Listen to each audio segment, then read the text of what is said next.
Bueno, hola, ¿cómo les va?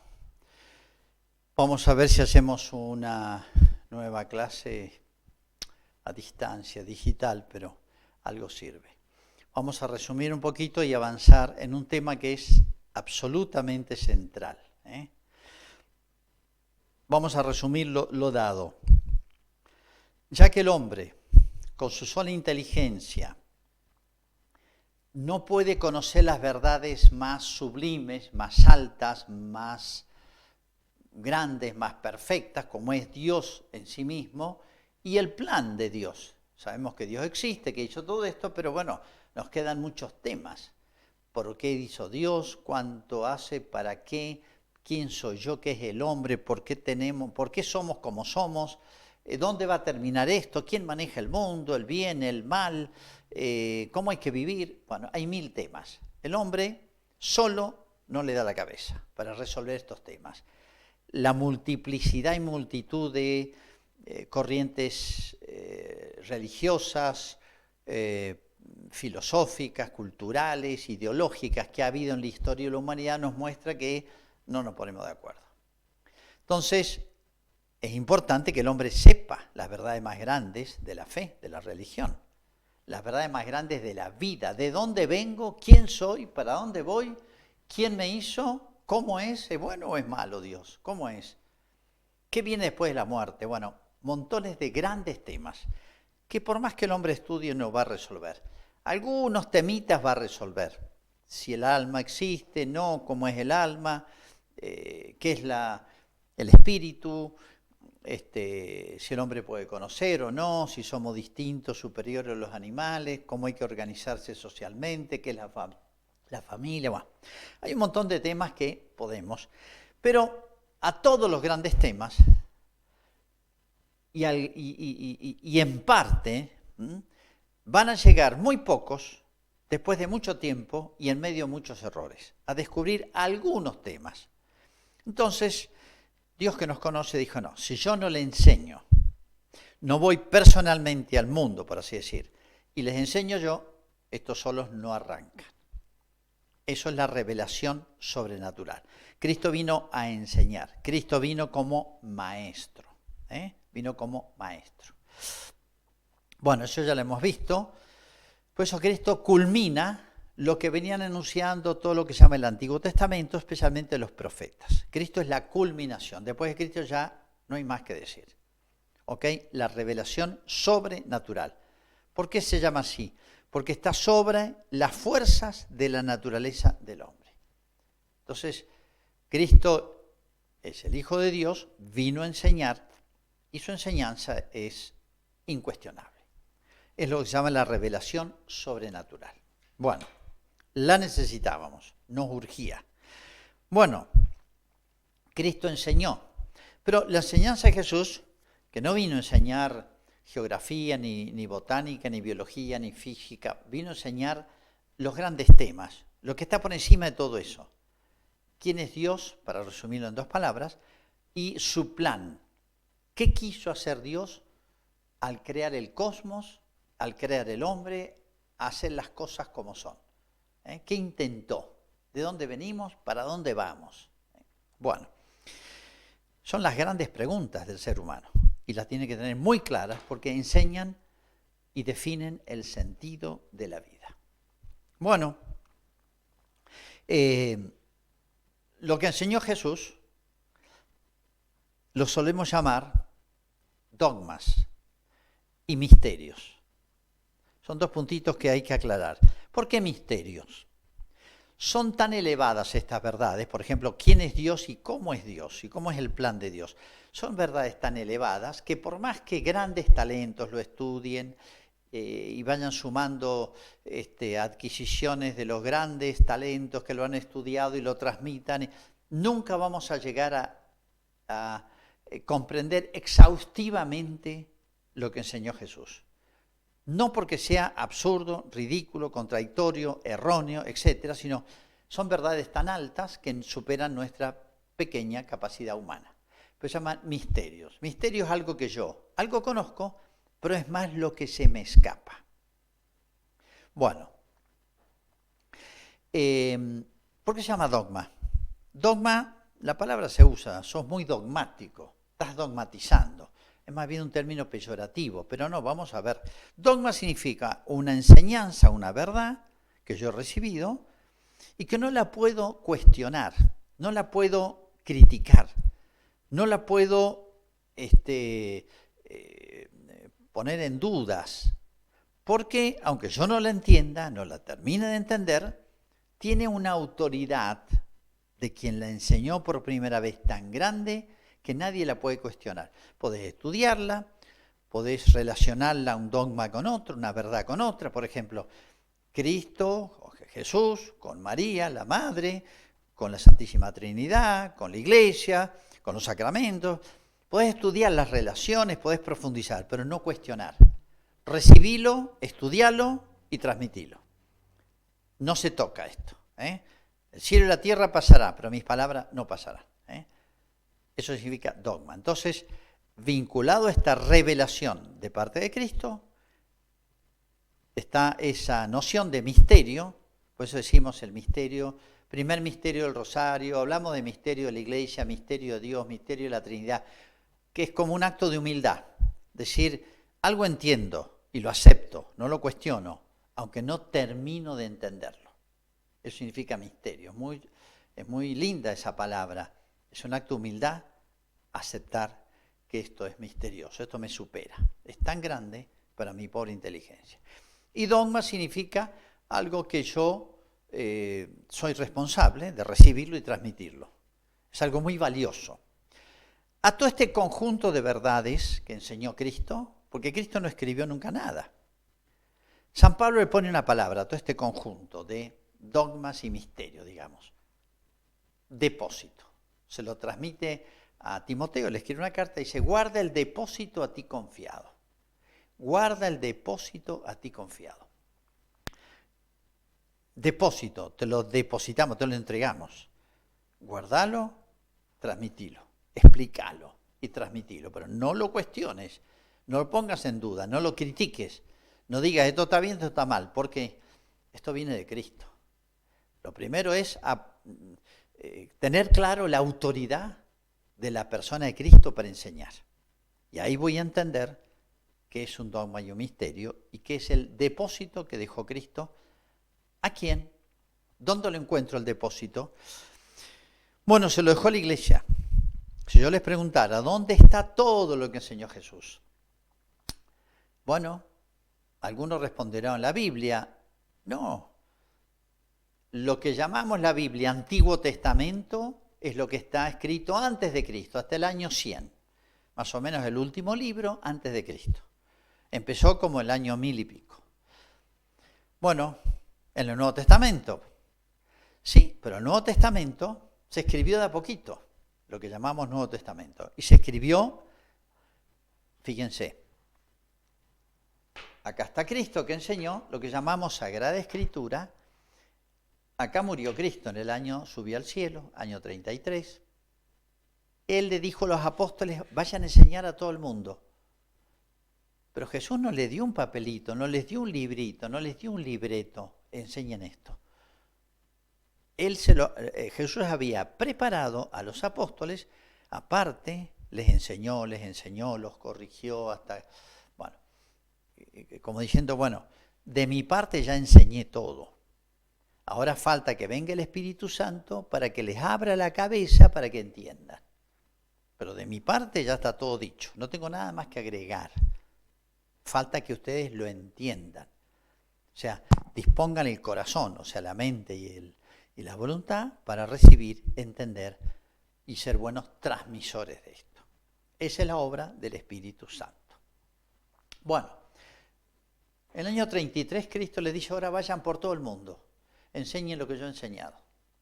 Bauticen y enseñen a vivir como yo les enseñé. Bueno, enseñen lo que yo he enseñado, pero no les dio un libreto. ¿Qué transmitieron los 12? Lo que ellos habían recibido y tenían en la cabeza, en el alma guardado.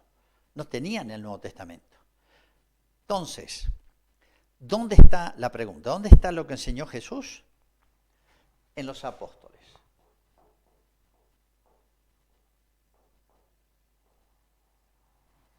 En primer lugar, en la enseñanza de los apóstoles. ¿Y el Nuevo Testamento? ¿De dónde salió el Nuevo Testamento? Ya voy a aclarar un poquito más.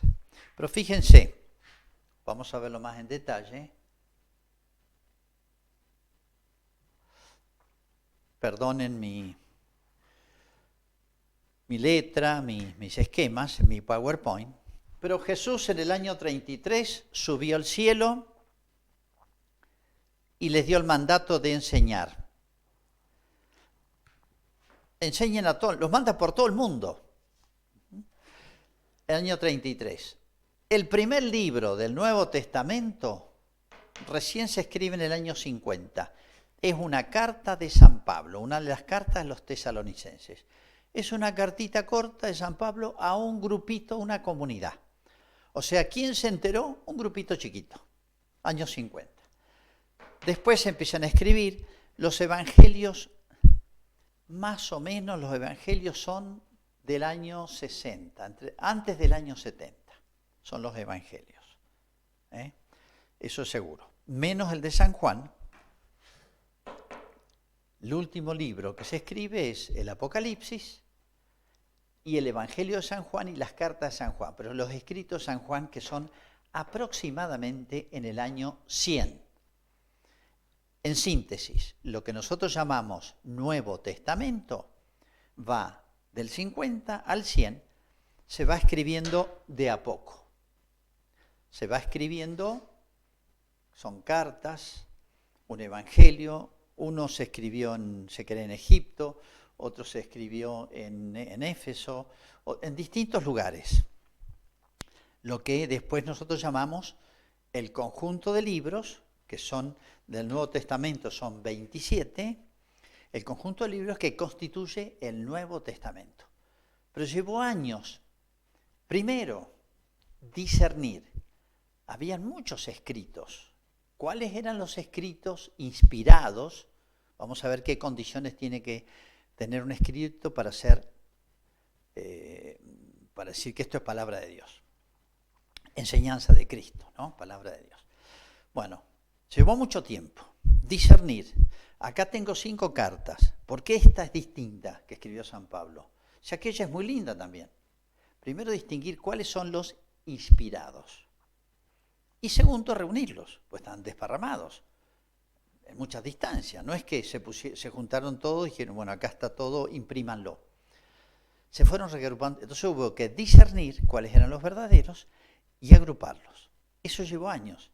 ¿Saben cuándo se hizo la síntesis definitiva? En el año 300, más o menos. De a poquito se fue haciendo, pero se culminó en el año 300. Acá está el Nuevo Testamento, esto es seguro. Y mientras tanto, ¿cómo nació, creció, se difundió la Iglesia? Acá entramos en una noción, en un concepto muy importante, sumamente importante, que se lo llama la tradición.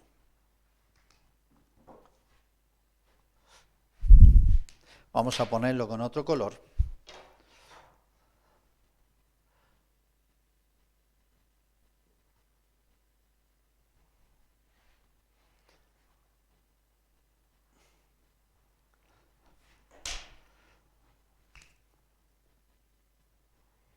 Entonces, a ver, para que lo vean ahí, claro, ¿por qué lo pongo? Lo que enseñó Cristo quedó en los apóstoles.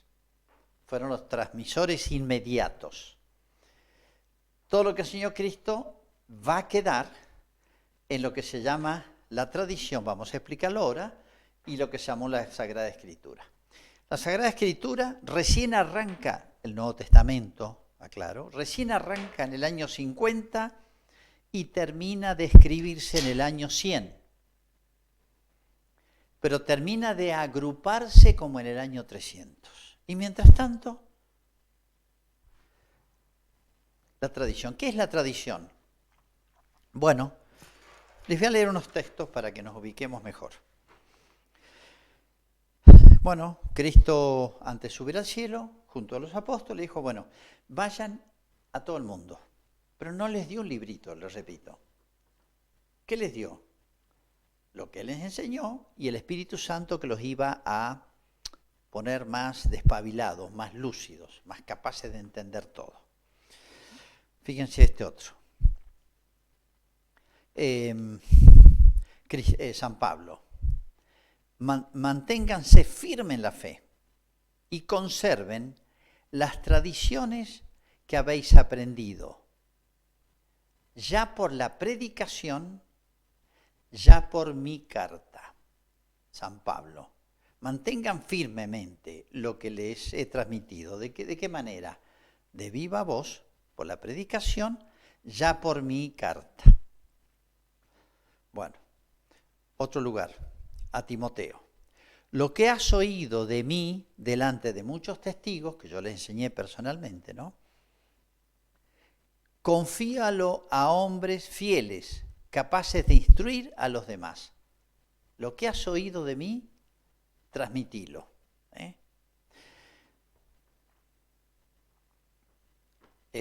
San Juan dice, cuando termina el Evangelio, hay muchas otras cosas que hizo Jesús. Si se escribieran una por una, pienso que ni todo el mundo bastaría para contener los libros que se escribieron. O sea, San Juan, cuando termina su Evangelio, dice, bueno, lo que nosotros estamos transmitiendo por escrito es un mínimo. Si escribiera todo lo que hizo Jesús, dijo, enseñó, nos transmitió, no alcanzaría un libro del mundo. ¿Qué quiero decir con esto? Que la primera transmisión de la enseñanza de Jesús fue oral.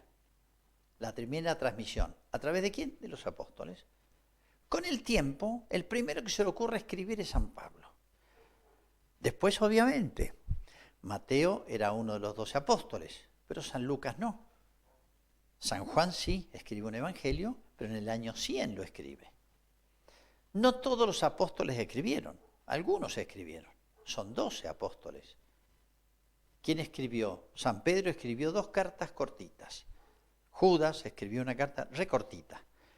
San Juan escribió un evangelio, Mateo, pero Lucas no era de los apóstoles, por ejemplo. ¿Qué quiero decir con esto? La iglesia empezó a difundirse, la enseñanza de Cristo empezó a difundirse desde el primer día. Cristo dijo, espera el Espíritu Santo, cuando venga, desparrámense por el mundo. ¿Vieron lo que pasó después de Pentecostés? Los apóstoles se expandieron por todo el mundo enseñando tal cual como Jesús les había pedido a todo el mundo, la enseñanza. Bueno, ahora la pregunta es esta.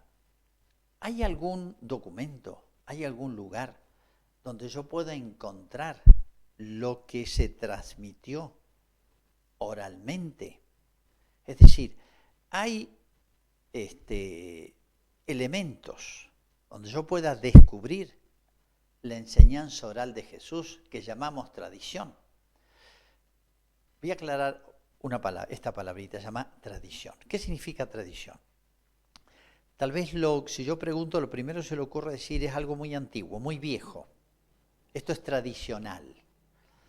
No significa eso. La palabra tradición significa exactamente entregar, recibir y entregar. Tradere, recibir y entregar.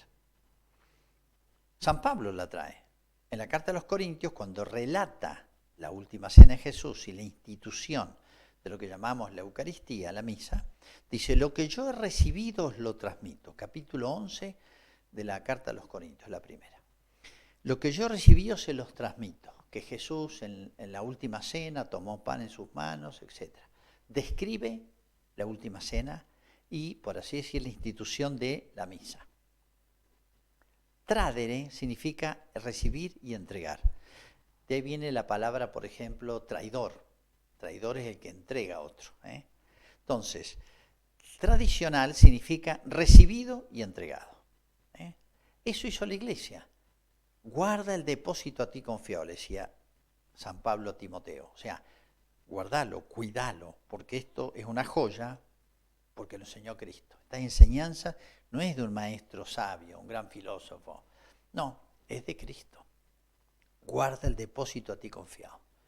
Dice, guarden mucho lo que yo les transmití oralmente y lo que le mandé por carta.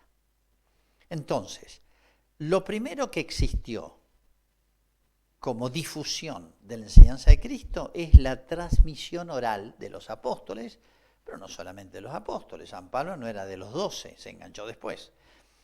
Y muchos otros, formados por los apóstoles, Timoteo, Tito y otros, muchísimos otros, fueron difundiendo por todo el mundo la enseñanza de Cristo. Ahora la pregunta es esta: ¿dónde puedo encontrar algún documento que me refleje esa tradición, esa enseñanza?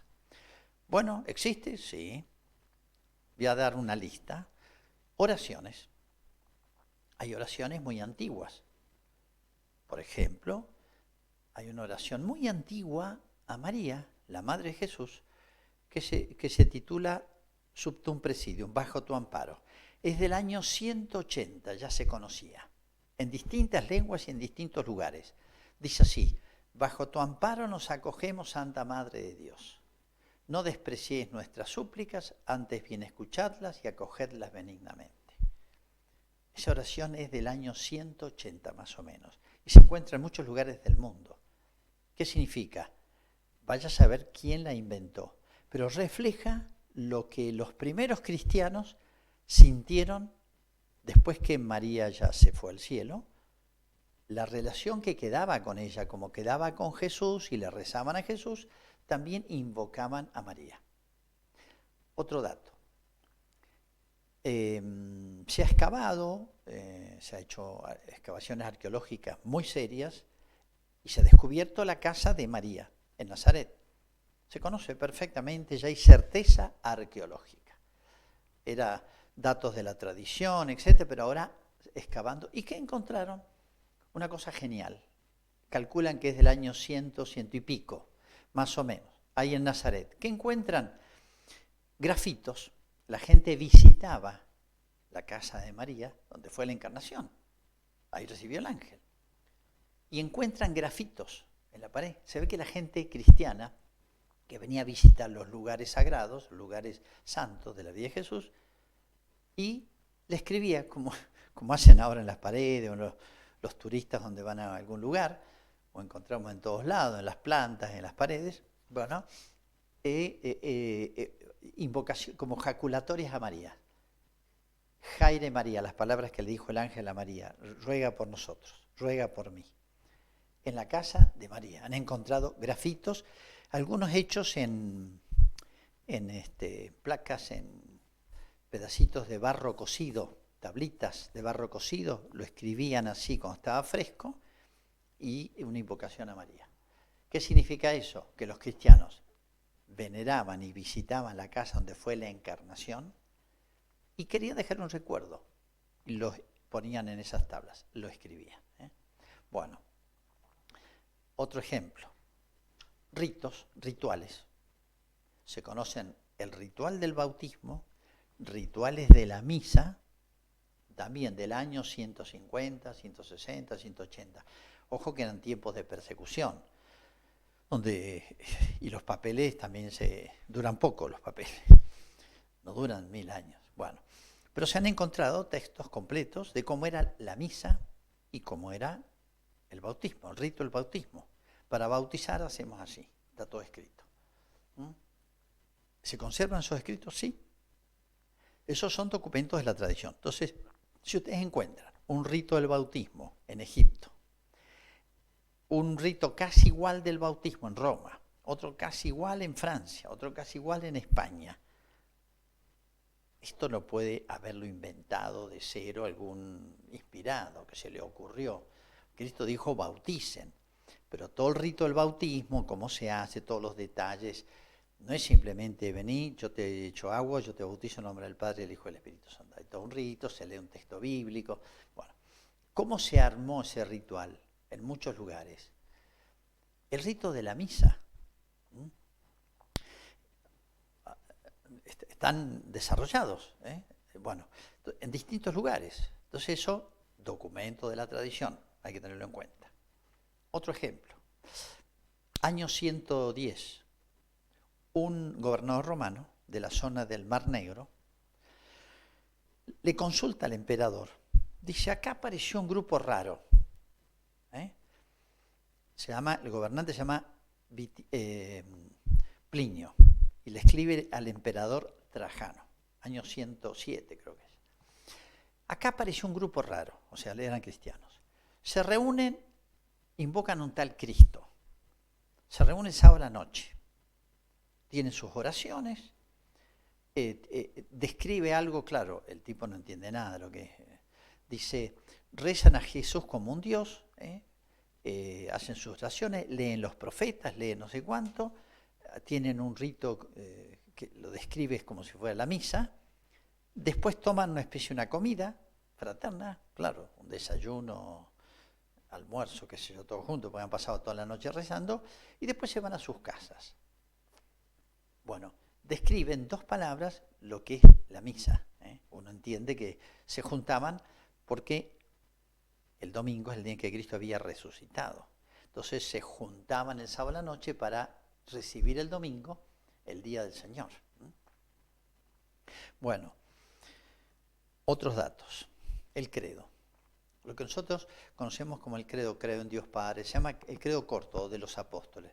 Creo en Dios Padre Todopoderoso, Creador del cielo y de la tierra, y en Jesucristo su Hijo. Bueno, lo que llamamos el credo, por decir una oración muy importante, es antiquísima. Se atribuye incluso a los apóstoles. En realidad habría que interpretar esa tradición que dice que es de los apóstoles, el credo de los apóstoles. Probablemente, obviamente viene de los apóstoles, pues son los primeros predicadores y están respaldados por ellos. Pero bueno, de alguna manera están vinculados esas afirmaciones del credo al tiempo de los apóstoles, a la enseñanza viva de los apóstoles. Bueno, entonces ahí tienen otro documento importantísimo, el credo, de la tradición. No está en la escritura del credo. Otros ejemplos. Antes de que se escribiera el último libro de la Sagrada Escritura, por el año 90, hay un mini catecismo, se llama Didaché, o Enseñanza de los Apóstoles. Es el escrito más antiguo, Didaché, que en griego significa enseñanza de los apóstoles. Didaché, apostolor, ¿no? Es un escrito corto, pero están como las verdades básicas transmitidas por Jesucristo. No forma parte de la Biblia. Fue escrito antes que el Evangelio de San Juan y el Apocalipsis. O sea, fíjense, desde la época que se estaba escribiendo el Nuevo Testamento. Eso se difundió muchísimo. Esas afirmaciones tienen un valor extraordinario, porque es de alguien que lo escribió, no sabemos quién es, pero enseñanza a los apóstoles, como diciendo, esto lo recibí de los apóstoles y lo escribí. Documento de la tradición. Otro. Hay un obispo, se llama Ignacio, obispo de Antioquía. ¿Se acuerdan de Antioquía? Es el primer lugar, el primer obispo de Antioquía fue San Pedro. Los cristianos cuando los persiguen en Jerusalén se van a Antioquía. En Antioquía creció mucho la iglesia, ahí estuvo San Pablo, Bernabé, etc. Una ciudad muy grande, portuaria. Desde ahí se desparramaban por todo el mar Mediterráneo. El obispo de Antioquía lo meten preso y lo llevan a Roma y lo echaron a los leones. Se llamaba Ignacio. Bueno, él en el camino, mientras lo van llevando a Roma, un piquete de soldados, escribe cartas a todas las comunidades cristianas que va encontrando en cada parada. Hay comunidades cristianas chiquitas. Y les va dejando una carta. A veces los dejaban charlar con los cristianos y a veces los soldados, el piquete, no lo dejaban ni hablar. Pero dejó escritas cartas, muchas. Se conservan 7. Es muy interesante, pues esas cartas de Ignacio de Antioquía, ojo, obispo de Antioquía, un centro cristiano el primero, y el más grande, numeroso, era un puerto y una ciudad muy grande. Este hombre ya grande, tal vez dicen que se ha formado con alguno de los apóstoles. Esas 7 cartas, muy interesantes porque refleja la estructura de la iglesia, habla de los diáconos, de los presbíteroi y de los episcopoi, de los 3 órdenes, diáconos, presbíteros y obispos. Habla de los episcopoi. Él les escribe a los obispos de la ciudad. Cada ciudad tenía un obispo. Y las cartas de Antioquía son muy importantes, de Ignacio de Antioquía, porque refleja la estructura que tenía la iglesia en el año 110. Son del año 110 más o menos. Fíjense, valiosísima. documento de la tradición. Vayan sumando. Otro. San Juan vivió en la zona de Asia Menor, que se llama, lo que hoy es Turquía, en Éfeso. Dicen que ahí fue María, porque Jesús se la encomendó. Bueno, San Juan predicó por todos lados, murió muy mayor. Así que enseñó mucho. Discípulos de San Juan, o discípulos de los discípulos de San Juan, han escrito. Por ejemplo, uno que se llama Policarpo de Esmirna, obispo. Murió como lo matan, lo sacrifican, como él tenía como 90 años, ya muy mayor. Y él tiene recuerdos de cuando San Juan vivía. O sea, estoy hablando del año 120, 130, no me acuerdo exactamente, pero fíjense, Policarpo, obispo de Esmirna, de la escuela de San Juan. Entonces, esa carta de Policarpo tiene un valor excepcional. Y después está el acta donde los cristianos relatan los últimos momentos de Policarpo, cómo muere, sus últimas palabras, etc. Los cristianos que lo vieron morir escriben eso. Esa acta del martirio de Policarpo se conserva, documento de la tradición. Por ejemplo, ahí dice que lo matan a Policarpo, lo queman, y dice que los cristianos después juntaron las cenizas de él, se las guardaron y las repartieron, porque eran como reliquia, significa lo que queda, relicum en latín, lo que queda. Lo que quedó de Policarpo, unas cenizas, porque lo quemaron, lo mataron y los quemaron después. Y se llevaron eso. De ahí la costumbre cristiana, por ejemplo, de las reliquias. Algo que perteneció al cuerpo de un santo. Bueno, documento de la tradición. Puedo seguir. Costumbres. Por ejemplo, invocar a María o invocar a los mártires, que aunque ya están muertos, pero están con Dios. Costumbres, oraciones, escritos, rituales, fórmulas tipo el credo. Todo eso, sumen, todo lo que encontramos en Roma, lo que encontramos en Egipto, lo que encontramos en Asia Menor, en Antioquía, en Jerusalén, en todos lugares, sumen todo eso, son documentos de la tradición.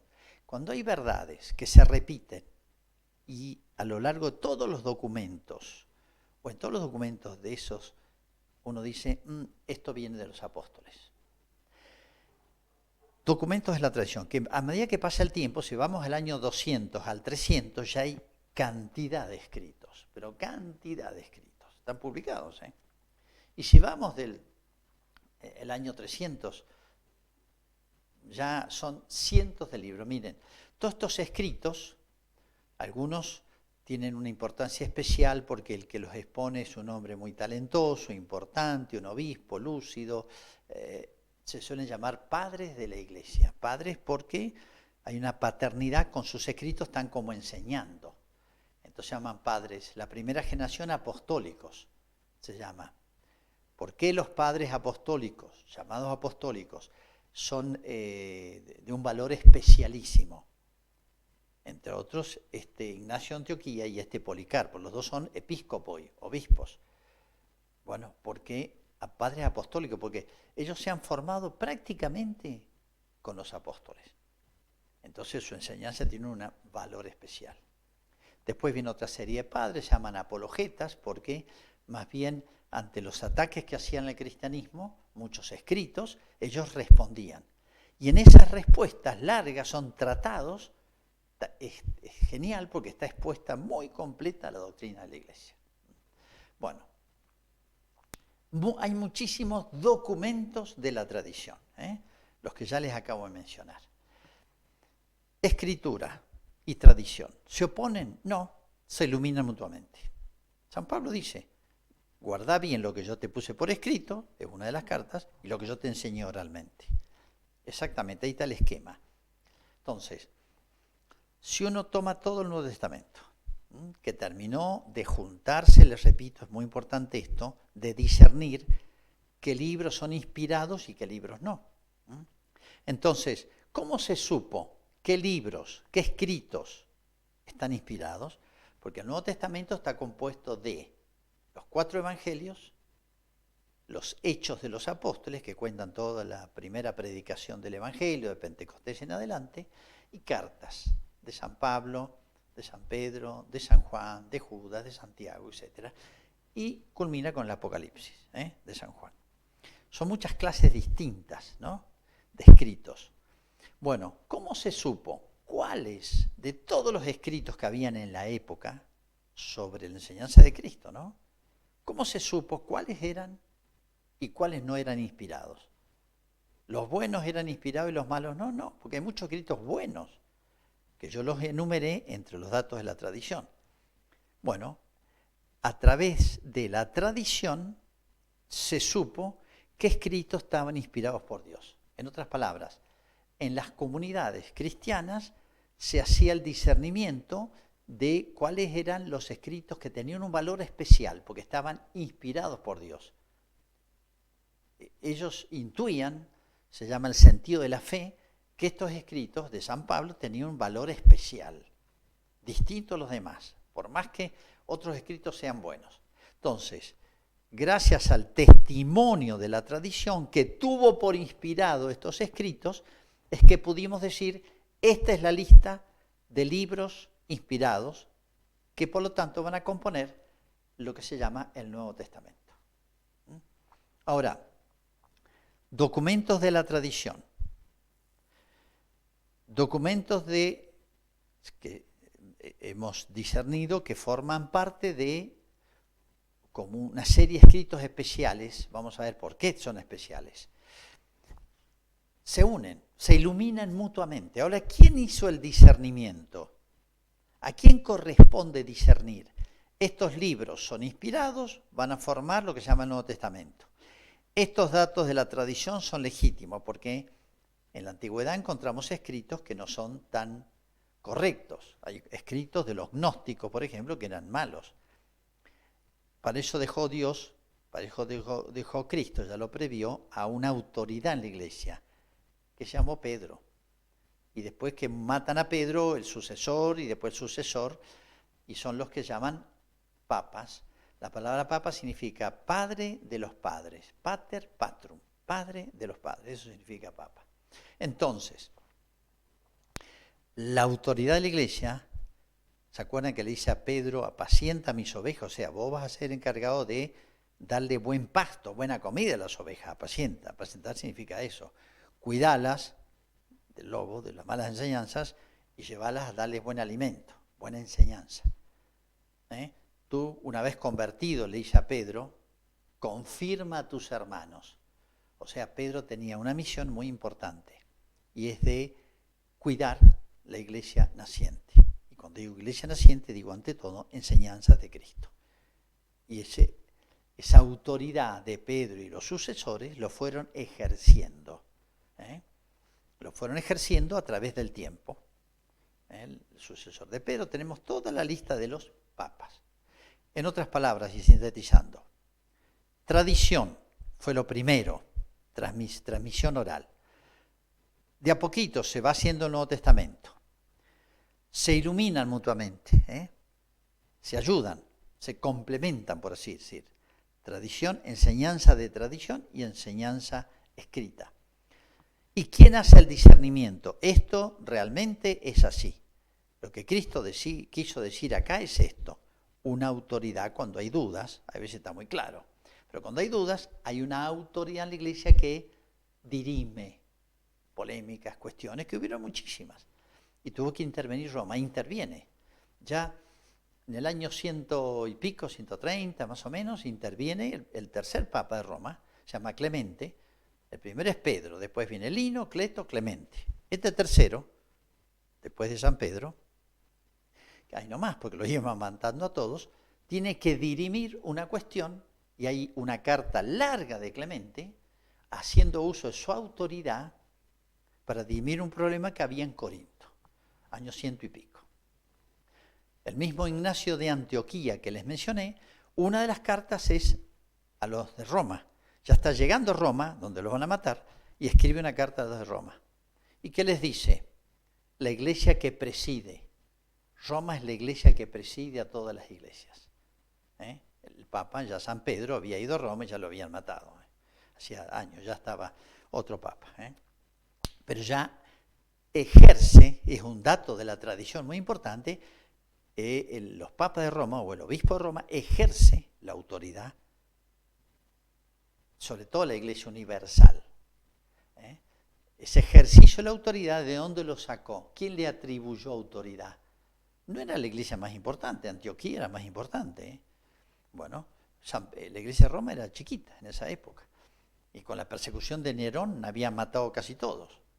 Y sin embargo, el obispo de Roma ejercía autoridad en la iglesia universal. O sea, la autoridad del papa, digamos, del obispo de Roma, era ejercida. Otro dato de la tradición. Bueno. ¿Qué es lo que hace de la Sagrada Escritura, del Nuevo Testamento en este caso? No, un libro, digo yo, pero ¿cómo un libro si hay muchos autores? ¿Por qué decimos que el Nuevo Testamento, o la Biblia, que es Antiguo y Nuevo Testamento, que tiene muchísimos autores, muchísimos diferencias de épocas en que fueron escritos? Imagínense, empieza en el año 1000 antes de Cristo y llega hasta el año 100 después de Cristo. Muchos autores, muchas épocas distintas. ¿Qué es lo que hace un solo libro? Biblos significa libros, pero es como un solo libro, porque tiene un solo autor, que es Dios. Un solo autor, Antiguo y Nuevo Testamento, que es Dios. Pero ¿cómo? Si esto es de San Pablo, esto es de Isaías, esto es de Jeremías, esto es de San Mateo. Pero el que inspiró a Mateo, el que inspiró a San Juan, el que inspiró a Isaías o Jeremías o a Moisés es Dios. Pues el autor del libro es Dios. Esto se llama inspiración. Inspiración. De manera que el autor principal es Dios. Si yo escribo con esto en el pizarrón o escribo en una tabla, yo digo, ¿quién escribe? ¿El marcador o yo? ¿Qué dirían ustedes? Bueno, yo soy el principal. Pero necesito algo, si no, no dejo con la mente, no puedo marcar nada, no puedo escribir nada. Esto es el instrumento. Y yo soy el autor principal. Este es el autor instrumental. Los dos hacen falta. El instrumento deja su marca, el color, el trazo. Así también, si ustedes leen Isaías o leen una carta de San Pablo o un evangelio, tiene estilo literario distinto, en lenguas distintas, estructuras distintas, temática, etc. Pues la marca del autor instrumental. Pero el autor principal es Dios.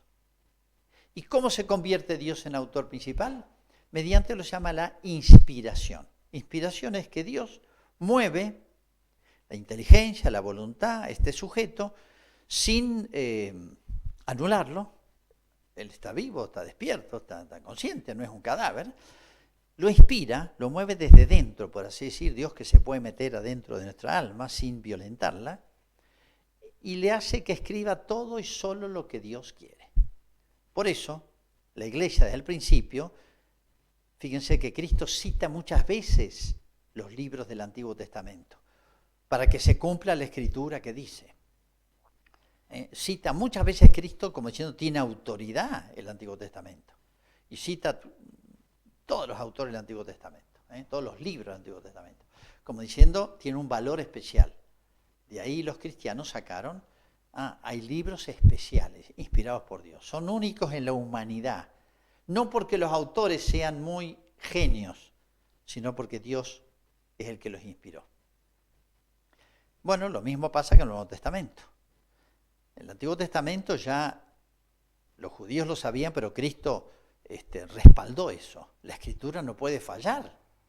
Esto dice la ley de Moisés. ¿Se acuerdan cómo le alegaban a Cristo? Esto de la Escritura no puede fallar. Y sí, porque está inspirada por Dios. Ya el pueblo de Israel lo sabía. Este nuevo pueblo de Israel, que es la Iglesia, también lo sabe. En el Nuevo Testamento, después de Cristo, hay libros inspirados, como los hubo en el Antiguo Testamento. Una vez que se hizo el discernimiento y se agruparon, los llamamos al Nuevo Testamento. 27 libros. Que sumado los 46 del Antiguo Testamento, es todo un conjunto, muchos autores, muchos temas, de mucho tiempo, forman los 73 libros que tienen un autor principal. Por eso los editamos juntos, la Biblia. Y esto, junto a la tradición, complementa, se puede decir, completa lo que podemos llamar el depósito de la revelación. Que la Iglesia, con su autoridad y todos los creyentes y todos, tenemos que hacer un esfuerzo por comprenderla, saber la autoridad que tiene, cuidarla, no distorsionarla, tratar de profundizarla, relacionar una verdad con otra y transmitirla. Esa es la misión de la Iglesia. Cuando digo la Iglesia, digo todos los cristianos. La Iglesia es esta institución que funda Cristo, que tiene una jerarquía, que tiene un orden, ya lo veremos más adelante, encargada de transmitir y continuar lo que hizo Jesús. Continuar lo que hizo Jesús sin distorsionar nada. Por eso, cuando le dicen a la iglesia de hoy, digamos, a la autoridad de la iglesia o a los cristianos, che, ustedes tienen que cambiar, esto es muy antiguo, esto ya no se usa. Mirá, Jesús nos encargó la cosa así y esto viene respaldado por Jesús y está bien hecho, está bien fabricado, está bien enseñado, así que no tenemos autoridad para cuestionar a Jesús. ¿Quién tiene autoridad para hacerlo? Nadie.